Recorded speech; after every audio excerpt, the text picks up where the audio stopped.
IPL ഒരു നിർണായക ഘട്ടത്തിലേക്ക് കടന്നിരിക്കുകയാണ്. ഇനിയുള്ള എല്ലാം പല ടീമുകൾക്കും നിർണായകമാണ്. ഏതൊക്കെ ടീമുകളാണ് പ്ലേ ഓഫ് ഉറപ്പിക്കുക എന്ന കാര്യം കണ്ടറിയേണ്ടതാണ്. അതേസമയം IPL ഒരു പ്രകടനം മോശമായതിൻ്റെ പേരിൽ അല്ലെങ്കിൽ ഒരു ക്യാപ്റ്റൻസിയുടെ അത്ര നല്ലൊരു ക്യാപ്റ്റൻസി നൽകാൻ കഴിയാത്തതിൻ്റെ പേരിൽ പല ക്യാപ്റ്റന്മാരുടെയും സ്ഥാനം അല്ലെങ്കിൽ മറ്റ് പല കാരണങ്ങളാലും ഈ ക്യാപ്റ്റന്മാരുടെ സ്ഥാനമൊക്കെ തെറിക്കാൻ സാധ്യതയുണ്ട്. അത്തരത്തിൽ ക്യാപ്റ്റന്മാരുടെ സ്ഥാനം തെറിക്കുന്ന കാര്യം പറയുകയാണെങ്കിൽ അതിൽ ആദ്യം ഓർമ്മ വരുന്ന പേര് ആരുടേതായിരിക്കും? ഒരു സംശയമില്ല, ഋഷഭ് പന്ത് തന്നെയായിരിക്കും. കാരണം ഈ നമ്മൾ ഏത് ആംഗിളിൽ നോക്കിയാലും ഋഷഭ് പന്ത് ഇപ്രാവശ്യം ഒരു തീരെ തോൽവിയായിരുന്നു എന്നുള്ള കാര്യത്തിൽ സംശയമില്ല. 1-2 മത്സരത്തിൽ ഒന്ന് തിളങ്ങിയിരുന്നു എന്ന് വേണമെങ്കിൽ പറയാം. ഒരു മത്സരത്തിൽ തിളങ്ങി എന്ന് പറയാൻ പറ്റില്ല, ഒരു മത്സരത്തിൽ ഒരു അർദ്ധ സെഞ്ചുറി നേടി. പക്ഷേ നായകൻ നിലയിൽ അവരുടെ ടീം വല്ലപ്പോഴും സപ്പോർട്ട് ചെയ്തിരുന്നു, ടീം ഉടമ സപ്പോർട്ട് ചെയ്തിരുന്നെങ്കിൽ കൂടി ഒരു ലക്നൌവിൻ്റെ ആ ടീമിനെ വെച്ച് നോക്കുമ്പോൾ ഇതിന് മുന്നേ ആ ടീം ഇങ്ങനെ ആയിരുന്നില്ല. KL രാഹുൽ ഇതിനേക്കാൾ നന്നായി നയിച്ചിരുന്നു എന്ന് പറയേണ്ടി വരും. KL രാഹുൽ എങ്ങനെ ആ ടീമിൽ നിന്ന് പുറത്തു പോയത് നമുക്കറിയാം. 27 കോടിയുടെ കൊടുത്തിട്ട് ഋഷഭ് പന്തിനെ എടുക്കുന്നു. ആ 27 കോടിയുടെ നായകൻ എന്ന് മാറ്റി നിർത്താം. ഒരു വിക്കറ്റ് കീപ്പിംഗ് ബാറ്റ്സ്മാൻ എന്ന നിലയിൽ നോക്കിയാലും അത് വലിയ പരാജയം തന്നെയായിരുന്നു ഈ സീസണിൽ. അത് ടീമിനൊരു ബാധ്യതയായി തന്നെ മാറിയിട്ടുണ്ട്. നായകൻ എന്നതുകൊണ്ട് മാത്രം എല്ലാ മത്സരങ്ങളും കളിച്ചു പോകണമെന്ന് പറഞ്ഞു പോകാൻ പറ്റുന്ന രീതിയിലേക്കാണ് അദ്ദേഹം ഋഷഭ് പന്ത് ഇപ്പോൾ വന്നിട്ടുള്ളത്. അപ്പം ഒരു താരത്തെ, ഒരു നായകനെ സ്ഥാനം തെറിക്കുന്നുണ്ടെങ്കിൽ തെറിക്കാൻ എന്തുകൊണ്ടും യോഗ്യൻ ഋഷഭ് പന്താണ്. പക്ഷെ അത് നമുക്കറിയില്ല, ഒരു വിശ്വാസം ഇനിയും അർപ്പിക്കുമെന്ന് നമുക്കറിയില്ല. പക്ഷെ സ്ഥാനം തെറിക്കാൻ യോഗ്യൻ ആദ്യത്തെ പേരുകാരൻ ഋഷഭ് പന്ത് തന്നെയാണ്. അതിൽ സംശയമുണ്ടോ? തീർച്ചയായും ഒരു സംശയമില്ല അതിൽ. പ്രത്യേകിച്ച് ഇപ്പോൾ 27 കോടി രൂപ കൊടുത്തിട്ട് ഒരു IPL ഏറ്റവും മൂല്യമേറിയ ഒരു താരമായിട്ടാണ് ഋഷഭ് പന്ത് മാറിയിട്ടുള്ളത്. ഋഷഭ് പന്തിന്റെ ബാറ്റിങ്ങിലെ മോശം പ്രകടനം ഒരു ഭാഗത്ത് നിൽക്കുന്നു, അതുപോലെ തന്നെ ക്യാപ്റ്റൻസിയിലെ മോശം പ്രകടനം. ഇപ്പോൾ ആദ്യത്തെ ഒരു 2-3 മത്സരമൊക്കെ ഋഷഭ് പന്ത് മോശം ഫോം തുടർന്ന സമയത്ത് സഞ്ജീവ് ഗോയങ്ക പറഞ്ഞൊരു കാര്യം എന്ന് വെച്ചാൽ, സഞ്ജീവ് ഗോയങ്കയുടെ കാര്യം നമുക്ക് പണ്ട് മുതലേ അറിയാം. ഇപ്പോൾ KL രാഹുൽ ആണെങ്കിലും അങ്ങനെയുള്ള താരങ്ങളുമായിട്ടാണെങ്കിൽ പോലും അവരുടെ പ്രകടനം അല്ലെങ്കിൽ മറ്റൊക്കെ മോശമായി കഴിഞ്ഞ് നേരിട്ട് വന്ന് വിമർശിക്കുകയും അല്ലെങ്കിൽ അങ്ങനെ ഒരു പ്രശ്നത്തിലൊക്കെ വിവാദങ്ങളൊക്കെ ഉണ്ടാക്കുന്ന ഒരാളാണ്. പക്ഷെ ഋഷഭ് പന്തിന്റെ കാര്യത്തിൽ അദ്ദേഹത്തിന് എനിക്ക് തോന്നുന്നത് ഇത്രയും ക്ഷമ സഞ്ജീവ് ഗോയങ്കയ്ക്ക് എങ്ങനെയാണ് ലഭിച്ചതെന്നുള്ള കാര്യത്തിൽ ഒരു പറഞ്ഞതിന്റെ ബാക്കിയാണ് എല്ലാവരുമായിട്ടുള്ള വിവാദവും അതിന്റെ പേരിൽ ചർച്ച ചെയ്തൊക്കെ നമുക്കറിയാം. മറ്റു പല ടീം ഉടമകൾ ഉണ്ടെങ്കിലും ഷാരൂഖ് ഖാനും പ്രീതിസിനെ പോലത്തെ ഉടമകൾ ഇപ്പോൾ അവിടെ തന്നെ ഉണ്ടല്ലോ. ആ സമയത്ത് ആരും പെടാത്തൊരു വിഭാഗത്തിലേക്ക് ഗോയങ്ക എത്തുന്നു. അത് അദ്ദേഹത്തിന് അറിയാം. അത് ഒരു നല്ല ഫെയിമായിട്ടുള്ളല്ലോ വരുന്നത്. അതുകൊണ്ടായിരിക്കും ഈ പ്രശ്നം ഒന്നും പറയാതെ പെട്ടുപോയ അവസ്ഥയിലേക്ക് വരുന്നത്. അതെ, അത് മാത്രമല്ല ഒരു 4 മത്സരങ്ങളൊക്കെ കഴിഞ്ഞ സമയത്ത് ഈ മോശം ഫോം തുടരുന്നു, അതായത് 27 കോടി രൂപ നൽകിയത് വെറുതെയാണ് എന്ന തരത്തിലൊക്കെ വാർത്തകളും വിമർശനങ്ങളൊക്കെ വരാൻ തുടങ്ങിയ ഒരു സമയമുണ്ട്. ആ സമയത്ത് സഞ്ജീവ് ഗോയങ്ക പറഞ്ഞൊരു കാര്യം എന്താണെന്ന് വെച്ചാൽ 27 അല്ല 28 കോടി രൂപ കൊടുത്തിട്ടാണെങ്കിൽ പോലും ഋഷഭ് പന്തിനെ ടീമിൽ എത്തിക്കുമായിരുന്നു എന്നുള്ളതാണ്. അത് മാത്രമല്ല മികച്ചൊരു ക്വാളിറ്റിയുള്ള ഒരു ലീഡർഷിപ്പ് ഋഷഭ് പന്തിനുണ്ട്. അതുകൊണ്ടാണ് ടീമിലെടുത്തിട്ടുള്ളത്. അത് അത്രയും ആലോചിച്ചെടുത്ത തീരുമാനമാണ് എന്ന രീതിയിൽ ഗോയങ്ക പ്രതികരിച്ചിരുന്നു. ടീമിൽ ചിലപ്പോൾ പോസിറ്റീവായിട്ട് പെരുമാറുന്നുണ്ടായിരിക്കാം, നയിക്കുന്നുണ്ടായിരിക്കും. പക്ഷെ വിജയത്തിലേക്ക് എത്തിക്കാൻ വേണ്ടി പറ്റുന്നുള്ള ചോദ്യം അവിടെ ബാക്കിയാണ്. തീർച്ചയായും നമ്മൾ നോക്കുകയാണെങ്കിൽ ഇപ്പൊ 2022 വന്ന LSG ടീമിന് ആദ്യ 2 സീസണുകളും അത്ര മോശം സീസണുകളായിരുന്നില്ല, പ്ലേ ഓഫിൽ എത്തിയിരുന്നത്. പക്ഷെ ഈ സീസണിൽ പ്ലേ ഓഫിന്റെ കാര്യത്തിൽ ഇതുവരെ ഒരു ഉറപ്പില്ല കാര്യത്തിൽ ഏകദേശം നമുക്ക് പറയാം. പക്ഷേ ഈ പറയുന്ന പോലെ കണക്കുകളും കാര്യങ്ങളൊക്കെയാണ് ഇനിയുള്ള മത്സരം എങ്ങനെയൊക്കെയാണ് സംഭവിക്കുന്നത് നമുക്ക് കൃത്യമായിട്ട് പറയാൻ പറ്റില്ല. പക്ഷെ എന്നാൽ പോലും ഒരു 90% ടീം പുറത്തായി കഴിഞ്ഞൊരു സാഹചര്യമാണ് ഉള്ളത്. കാരണം കുറച്ചും കൂടി പോയിന്റ് കൂടുതലുള്ള ടീമുകൾ, വളരെ ശക്തമായുള്ള ഒരു കോമ്പറ്റീഷൻ മത്സരം നടക്കുന്നുണ്ട്. ആദ്യം 6 പൊസിഷനുകളിലും നല്ലൊരു മത്സരം കാണാൻ പറ്റുന്നുണ്ട്. അപ്പൊ അതുകൊണ്ട് തന്നെ അതിൽ ആദ്യം 5 ഇതിൽ ഏറ്റവും ഒരു ആവേശകരമായ ഒരു മത്സരം തന്നെ കാണാൻ പറ്റുന്നുണ്ട് ഈ സീസണിൽ. അപ്പൊ അങ്ങനെ നോക്കുകയാണെങ്കിൽ ഋഷഭ് പന്തിന് ഇനി ഈ പറയുന്ന പോലെ ഈ ടീമിനെ വെച്ച് തിരിച്ചു കൊണ്ടുവരാൻ ഇപ്പോ എനിക്ക് തോന്നുന്നത് ചെന്നൈനായിട്ടുള്ള ഒരു മത്സരത്തിലാണ് ഋഷഭ് പന്ത് സെഞ്ചുറി നേടുന്നത്. ഇപ്പൊ ഏറ്റവും ലേറ്റസ്റ്റ് ആയിട്ട് വന്നിട്ടുള്ളത് ഒരു ഫോട്ടോ, ഒരു ട്രോള് കണ്ടതാണ്. അദ്ദേഹം അടിച്ച പന്തിനേക്കാൾ ഉയരത്തിൽ ബാറ്റ് പോയി എന്നുള്ള രീതിയിൽ. അതായത് ഒരു ഇനിയൊരു T20 ക്രിക്കറ്റിലേക്ക് പോലും, അന്താരാഷ്ട്ര T20 ക്രിക്കറ്റിലേക്ക് പോലും തിരിച്ചു വരാൻ സാധ്യത ഇല്ല ഋഷഭ് പന്ത് എന്നാണ് എനിക്ക് തോന്നുന്നത്. അതെ, ഈ IPL പ്രകടനം മാത്രമല്ല, ഋഷഭ് പന്ത് എന്നുള്ള പേരിന് നമുക്കറിയാം ഇന്ത്യൻ സെലക്ടർമാർ കൊടുക്കുന്ന ഒരു പരിഗണന.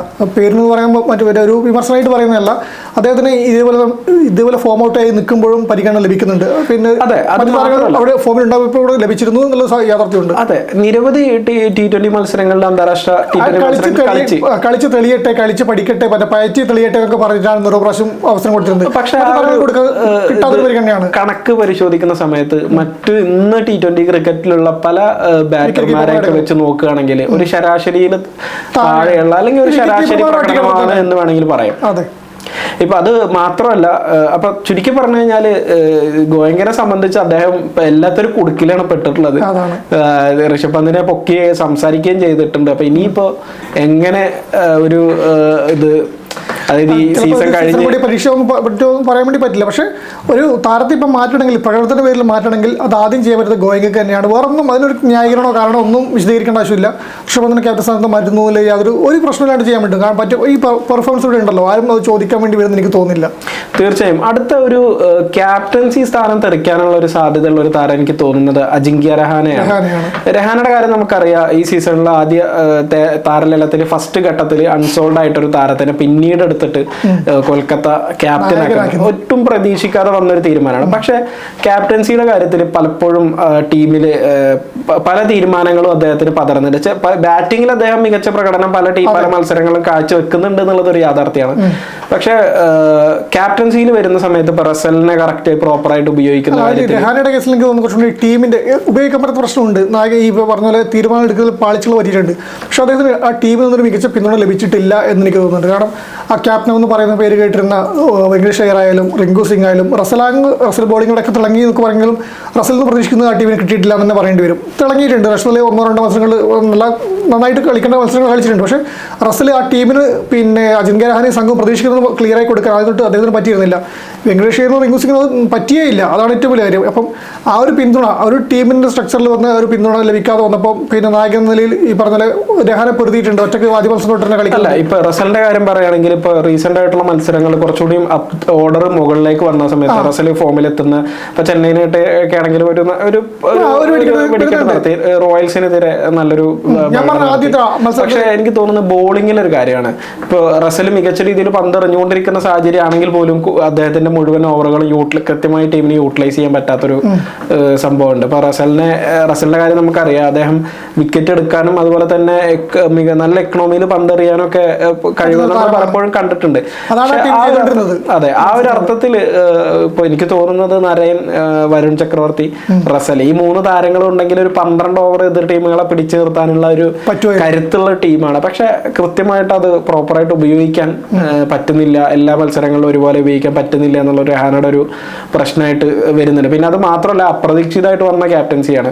അപ്പൊ ഇനി കൊൽക്കത്തനെ സംബന്ധിച്ച് അവർ കപ്പടിച്ച ടീമാണ്, കപ്പടിച്ച അതെ നിലവിലെ ചാമ്പ്യൻഷിപ്പ് ഉള്ള ടീം വന്ന് ശ്രേയസ് അയ്യരുടെ ക്യാപ്റ്റൻസിയിൽ ശ്രേയസ് അയ്യർ ടീം വിടുന്നു, വേറൊരു ടീമിന് വേണ്ടിയിട്ട് കളിക്കുന്നു, അവരെ നയിക്കുന്നു, കുഴപ്പമില്ലാതെ നയിച്ചുകൊണ്ടിരിക്കുന്നുണ്ട്.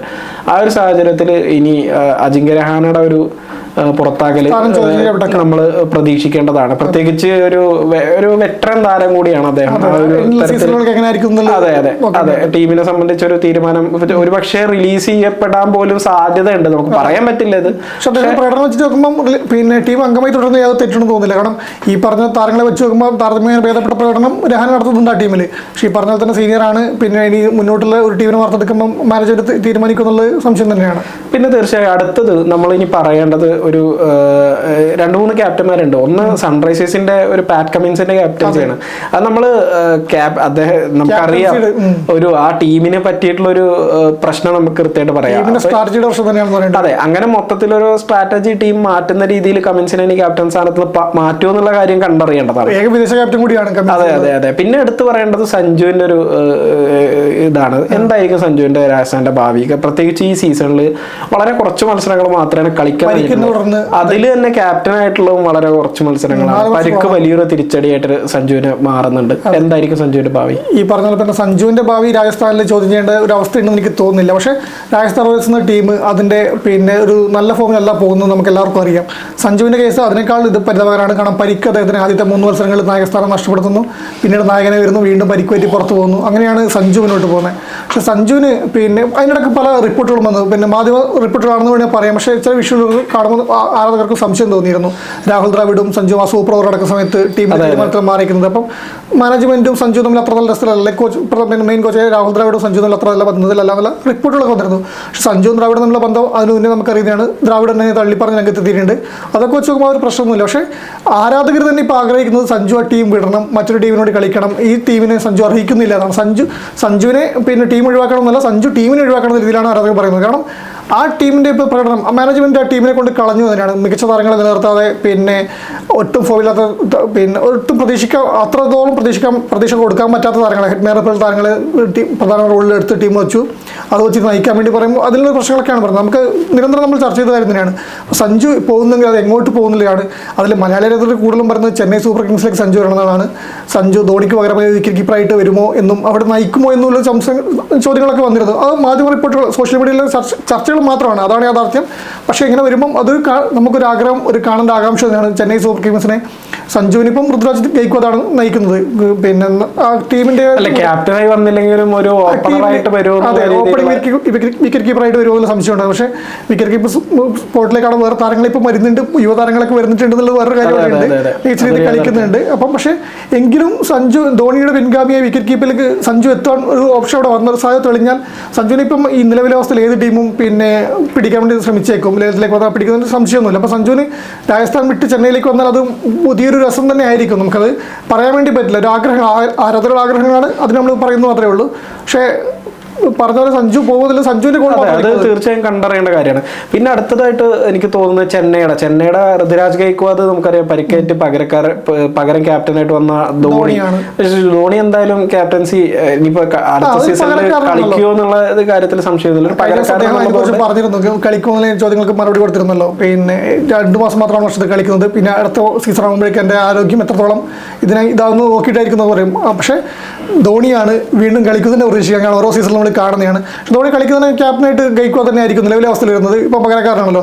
ഇനി ഗെയ്ക്വാദിനെ മാറ്റിയിട്ട് പുതിയൊരു ക്യാപ്റ്റനെ ചെന്നൈ നിയോഗിച്ചാൽ നിലവിൽ നിയോഗിക്കാനുള്ള അത്തരത്തിലുള്ള സാധ്യതകളൊക്കെ വളരെ കുറവാണ്. മാത്രമല്ല ഇപ്പോൾ ധോണിക്ക് പകരക്കാരനൊക്കെ ആയിട്ട് മറ്റുള്ള ഒരു യുവ താരങ്ങളെയൊക്കെ വളർത്തിക്കൊണ്ടുവരാൻ ചെന്നൈ ശ്രമം തുടങ്ങിയിട്ടുണ്ട്. അത് മാത്രമല്ല ഇനി വരുന്ന ഒരു സീസൺ വരെയുള്ള ഒരു നീണ്ട സമയമുണ്ട്. ഈ സമയത്ത് ടീമുകളൊക്കെ പല തീരുമാനങ്ങളും താരങ്ങളുടെ ബാക്കിയുള്ള ആഭ്യന്തര ക്രിക്കറ്റിലും മറ്റുള്ള പ്രകടനങ്ങളും മറ്റൊക്കെ വിലയിരുത്തിയിട്ട് പല തീരുമാനങ്ങളും ടീമുകൾ എടുത്തേക്കാം. എന്തായാലും ഏതൊക്കെ ക്യാപ്റ്റന്മാർ മാറും എന്ന കാര്യം നമുക്ക് അടുത്ത സീസണിന് മുമ്പ് കണ്ടറിയേണ്ട കാര്യം തന്നെയാണ്.